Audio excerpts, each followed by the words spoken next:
Assalamualaikum warahmatullahi wabarakatuh. Berjumpa pada pertemuan yang ketiga. Pada pertemuan ini kita sudah mulai untuk mempelajari definisi, definisi dari hukum perikatan Islam atau biasa disebut dengan akad. Akad, namun tidak hanya itu saja, kita juga akan memahami istilah sejenis. Jadi istilah yang maknanya itu ternyata hampir sama dengan akad. Kalau di hukum perikatan umum itu biasanya antara verbing tenis dengan overeenkomst, bahasa Belanda ya. Tapi karena kita hukum perikatan Islam, maka kemudian ada tiga istilah yang menggambarkan pengertian kontrak, perikatan, transaksi, dan perikatan dalam Islam, yaitu mitsaqon walidho itu biasanya. Kemudian yang kedua aqdun, yang ketiga ahdun. Ada tiga istilah ini yang akan kita pahami hari ini. Nah, dalam hal ini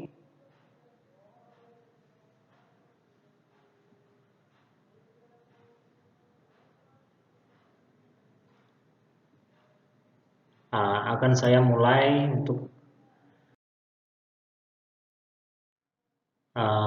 lalu apa makna persamaan dan perbedaannya dari ketiga hal itu. Nah, sebelum kita memulai memahami masing-masing makna tersebut, saya ingin mulai dari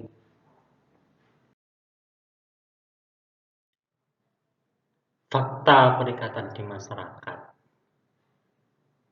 Jadi saya ingin kalian membayangkan berbagai fakta, tidak hanya tiga yang saya sebutkan ini, tapi berbagai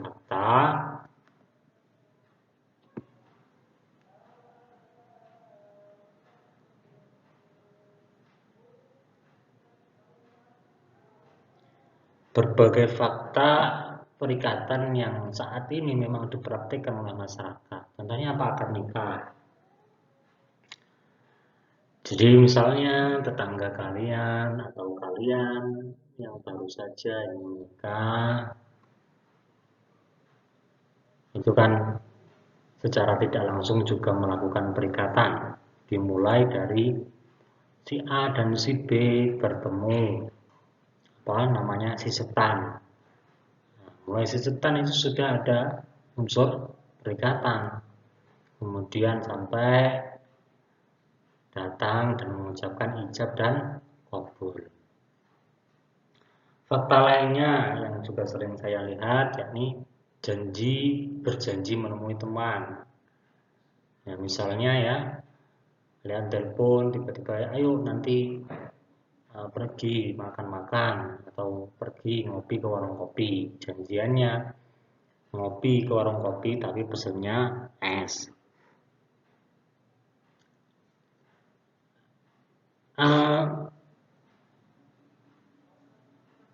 Fakta-fakta semacam itu termasuk juga kesepakatan jual beli. Saat kalian jual beli kopi itu juga berikatan. Jadi fakta-fakta semacam itu semuanya itu bisa kita maknai sebagai perikatan secara umum. Lalu apa sih bedanya perikatan yang pertama tadi kategori akad nikah, yang kedua kategori berjanji menemui teman, dan yang ketiga kesepakatan jual beli dan sejenisnya.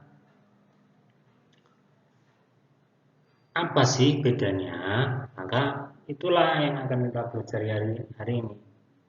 Yang pertama,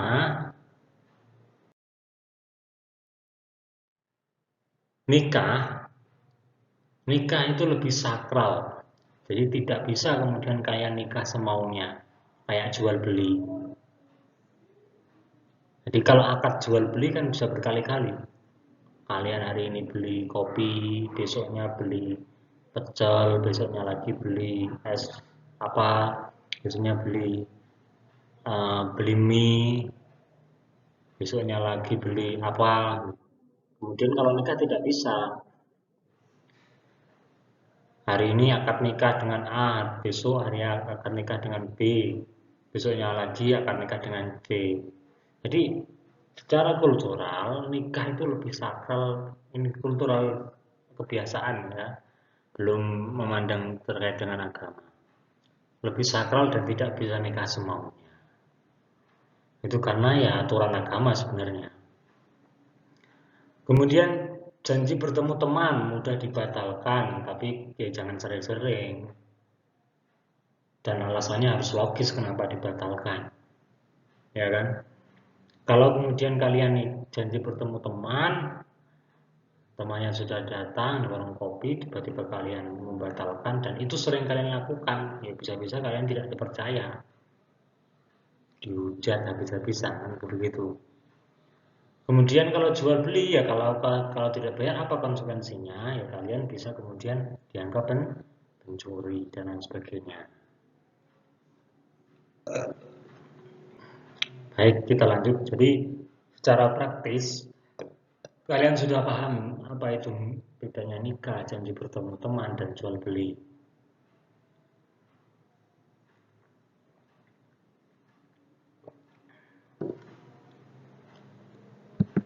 Kemudian kita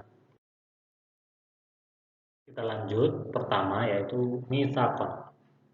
Mitsaqon walidho. Mitsak. Apa itu mitsak? Istilah mitsak tadi kita sudah singgung bahwa ada 3 istilah yang semuanya maknanya hampir bersamaan, hampir sama dengan akad. Yang pertama mitsaqon, yang kedua ahdun, dan yang ketiga adalah aqdun, akad. Nah, apa itu kemudian mitsak? Mitsak adalah yang pertama dia juga perikatan. Mitsak itu istilah yang biasanya digunakan untuk menggambarkan keteguhan hati. Jadi ada unsur kesungguhan dan keteguhan hati. Nah, makanya kemudian apa yang dibutuhkan apa yang dibutuhkan oleh wanita? Kesungguhan dan keteguhan hati. Bentuknya apa? Lamaran, nikah, yaitu kalau laki-laki berani melamar menikah seorang perempuan, artinya itu kan menggambarkan kesungguhan dan keteguhan hatinya. Jadi menikah itu menggambarkan kesungguhan dan keteguhan hati sampai hidup semati, sehidup semati, begitu. Maka kemudian nikah ini tidak dinamakan akad, tapi lebih kepada mitsaqon, mitsak. Kalau dalam istilah Al-Quran. Contoh apa? Ya, ini syahadat. Kalian bersyahadat asyhadu an la ilaha illallah, itu harus menggambarkan keteguhan hati bahwa kalian beriman. Demikian kalian menikah, qabiltu nikahaha wa tazwijaha, itu juga menggambarkan keteguhan hati. Apa contohnya dalam ayat Al-Quran? Yaitu alladzi yufuna bi'ahdillah wa la yunqiduna al-mitsaq wa kaifa ta'khudunahu wa qad aqudha ba'dukum ila ba'din wa akhidna minkum mitsaqan ghalidha. Jadi memang ada istilah ini di dalam Al-Quran. Makanya kemudian, tapi maknanya itu bukan akad jual beli, akad transaksi, tapi lebih ke akad perikatan-perikatan yang menggambarkan keteguhan hati dan kesungguhan. Artinya ini berkaitan dengan niat yang sungguh. Apa kemudian akad itu tidak? Ya iya, cuman khusus untuk istilah ini menggambarkan keteguhan hati dan kesungguhan.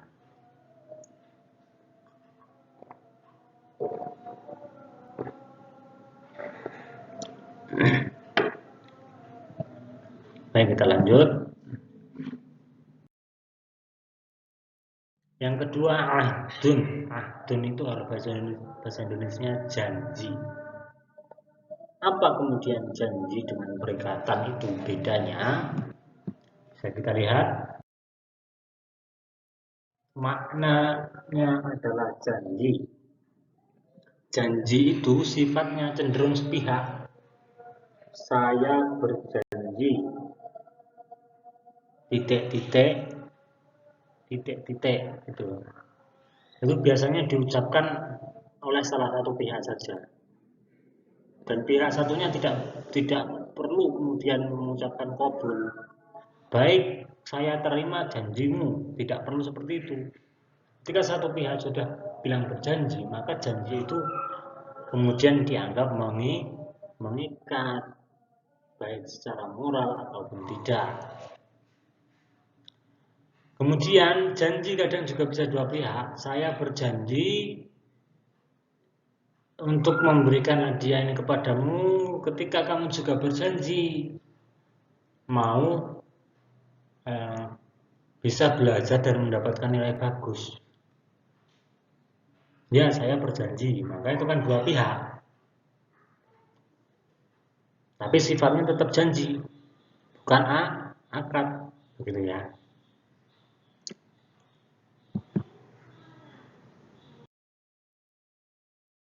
Beberapa ayat yang menyinggung soal ahdun atau janji ini.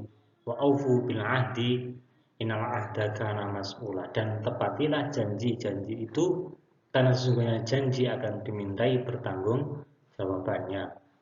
Wa aufu bi ahdi ufi bi ahdikum, dan tepatilah janji-janji maka akan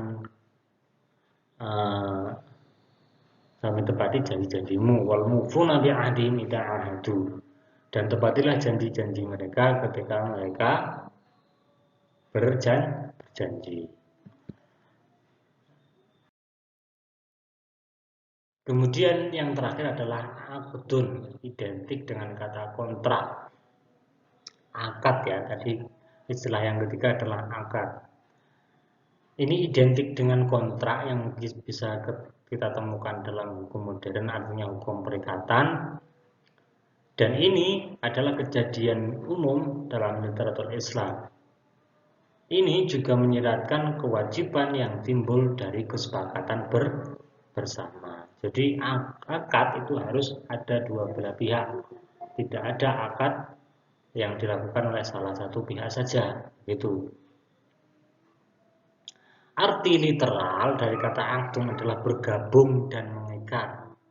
Istilah aqdun mengandung gagasan dasar tentang perikatan, hubungan lantaran menggabungkan maksud dan kehendak dua pihak.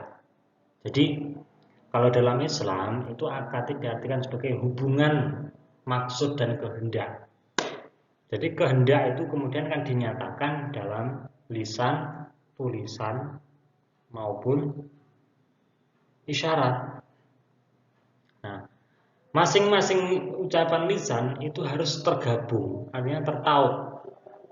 Kalau dalam akad nikah itu biasanya kan setelah qabiltu nikah wa tazwijah bil mahar, angkah tuka wa zawjuka, terusnya sampai terakhir halan, itu kan tidak boleh terputus.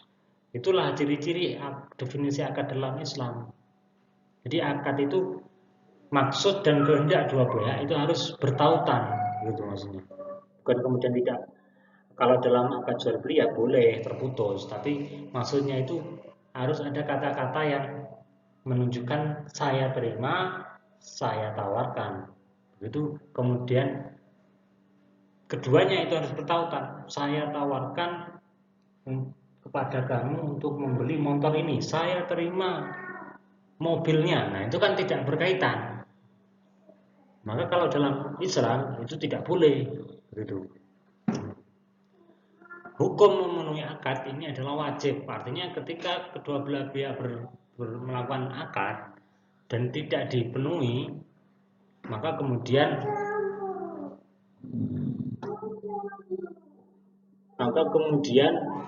salah satu pihak itu dapat dikenai sanksi.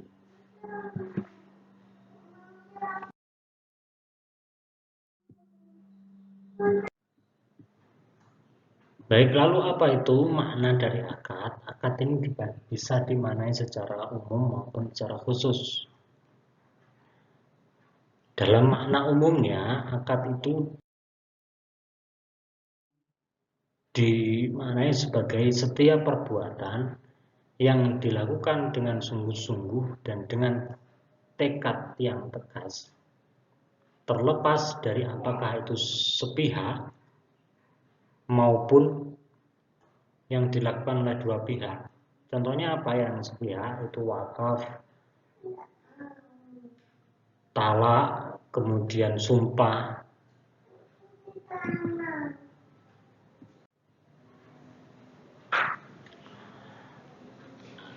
Artinya bahwa segala perbuatan yang dilakukan oleh orang yang kemudian menyatakan sesuatu untuk melepaskan objek atau hak kepemilikannya, itu termasuk juga kemudian menyatakan suatu pernyataan dengan sungguh-sungguh, maka itu juga disebut akad. Seperti contohnya wakaf, itu kalau yang satu pihak. Kemudian pengampunan hutang, perceraian, bersumpah, dan seterusnya. Atau yang muncul dari kesepakatan bersama seperti menjual beli, sewa, agen, hipotek. Nah, ini dalam makna umumnya kemudian akad ini dimaknai segala sesuatu baik yang diucapkan, baik yang dinyatakan sepihak maupun oleh dua pihak. Namun secara khusus akad itu tadi yang seperti yang saya singgung, kombinasi dari penawaran dan penerimaan, yang keduanya harus bertautan dan dia harus menimbulkan konsekuensi hukum tertentu, misalnya perpindahan objek, kalau jual beli kan perpindahan objek jual beli dan sebagainya. Maka ini bisa kita maknai ada 4 unsur dalam definisi akad itu, jadi bisa kita maknai seperti itu. Yang pertama kesepakatan berdasarkan penawaran dan penerimaan. Kemudian pihak yang berkontrak, penyelesaian penawaran dan penerimaan secara legal, dan kemudian muatan kontrak. Dari definisi akad tersebut kemudian kita bisa mengambil beberapa hal terkait akad. Jadi kita kupas definisinya. Yang pertama itu para pihak atau dua pihak. Bahwa definisi tersebut menyiratkan harus ada dua pihak dalam kontrak. Jadi tidak boleh dalam akad itu hanya satu pihak. Kalau janji boleh. Dengan demikian kontrak tidak dapat diselesaikan melalui deklarasi sepihak, meskipun deklarasi tersebut mungkin memiliki dampak hukum, kayak janji tadi. Tindakan pernyataan ijab kabul, tindakan menggambarkan kemauan internal. Harus ada tindakan yang dilakukan para pihak yang mewujudkan niat. Jadi kan kehendak itu kan niat, ada dalam niat. Tapi kemudian kan tidak bisa diketahui sebelum diwujudkan dalam tindakan. Apa bentuk tindakannya? Misalnya berbicara tadi, atau menulis melalui tulisan, tanda tangan, atau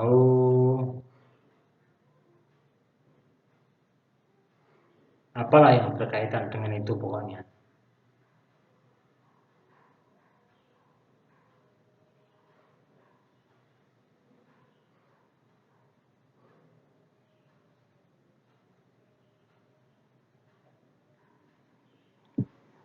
Kemudian tindakan yang muncul pertama kali dari salah satu pihak itu disebut ijab, sedangkan tindakan kedua itu disebut qabul. Penawaran dan penerimaan adalah pernyataan kesediaan internal para pihak. Kemudian akad juga sesuai aturan syarak, maksudnya apa? Harus ada persatuan hukum antara dua pernyataan. Penawaran dan penerimaan harus sesuai satu sama lain dengan cara yang ditentukan oleh syariat. Kesepakatan atau kesesuaian atau persatuan ini tidak dapat terjadi kecuali jika syarat-syarat tertentu terpenuhi seperti ijab qabul dilakukan dalam majelis. Ini debatable ya.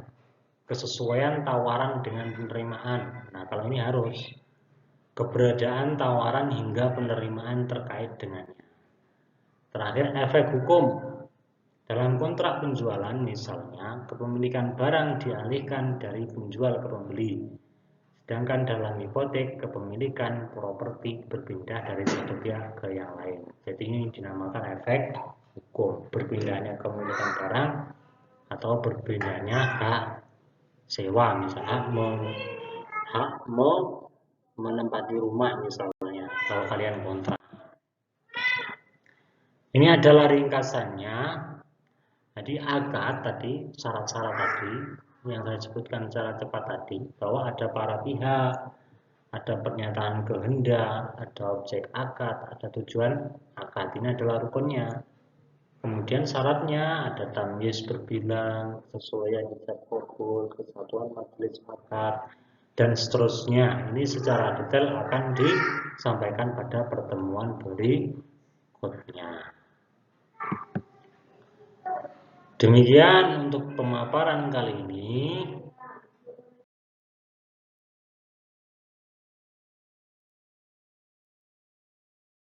Sekian saya akhiri. Wassalamualaikum warahmatullahi wabarakatuh.